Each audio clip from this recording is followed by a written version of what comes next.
हो गया था। उसकी नजर में गू चेन बिल्कुल वैसा ही लड़का था जिसकी उसने हमेशा कल्पना की थी, मगर गू चेन के मन में अलग ही कहानी चल रही थी। सच तो यह था कि वो कुत्ता रोज उसे दौड़ाकर काटने की कोशिश करता था, इसलिए जान बचाने के चक्कर में उसे खाना खिलाना उसकी मजबूरी थी। ये शेन ने फिर पूछा कि क्या ऑफिस में उसे कोई पसंद है, चाहो तो वो खुद जाकर उसकी तरफ से इजहार कर देगी।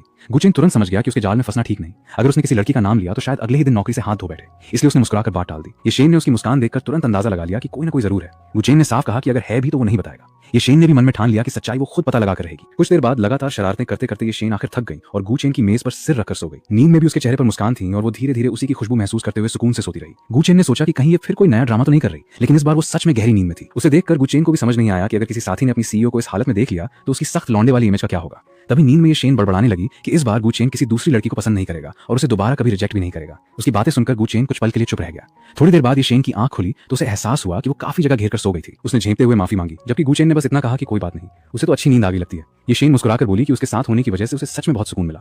गू चेन के मन में शुरुआत से ही शक था कि उसे शाम 6 बजे तक रोकने के पीछे जरूर कोई छिपा हुआ प्लान होगा। जैसे ही समय पूरा हुआ वो जल्दी जल्दी ऑफिस से निकलने लगा। पकड़े जाने पर उसने जल्दी से बहाना बना दिया कि घर पर उसकी कुछ गायें और बूढ़ी सुअर भूखी होंगी, इसलिए उसे जल्दी लौटना है। ये शेन उसकी बात सुनकर मुस्कुरा दी, क्योंकि उसे इस बहाने पर बिल्कुल भरोसा नहीं हुआ। उसने चारों तरफ नजर दौड़ाई। ऑफिस की लाइटें बंद थीं, आसपास कोई मौजूद नहीं था और सीसीटीवी भी नजर नहीं आ रहा था। उसने रहस्यमय अंदाज में कहा कि ऐसी जगह पर दोनों को कुछ खास करना चाहिए। गू चेन एक पल के लिए घबरा गया, लेकिन अगले ही सेकंड ये शेन ने मुस्कुराकर कहा कि जाहिर सी बात है, दोनों को साथ में घर जाना चाहिए। गू चेन को समझ आ गया कि वो फिर उसकी टांग खींच रही थी। रास्ते में ये शेन लगातार उससे बातें करती रही। उसने पूछा कि आज का दिन कैसा रहा, वो कहाँ रहता है और रोज घर कैसे जाता है।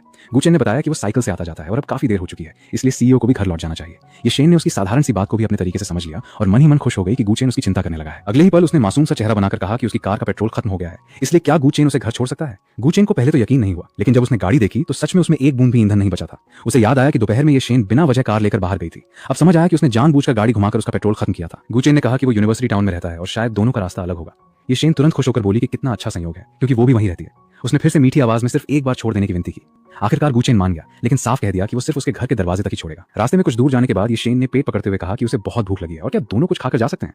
गू चेन ने तुरंत मना कर दिया और कहा कि उसे घर पहुंचकर जरूरी काम करने हैं, मगर ये शेन लगातार मनाती रही कि बस थोड़ा सा खा लेते हैं। आखिरकार गू चेन को हार माननी पड़ी।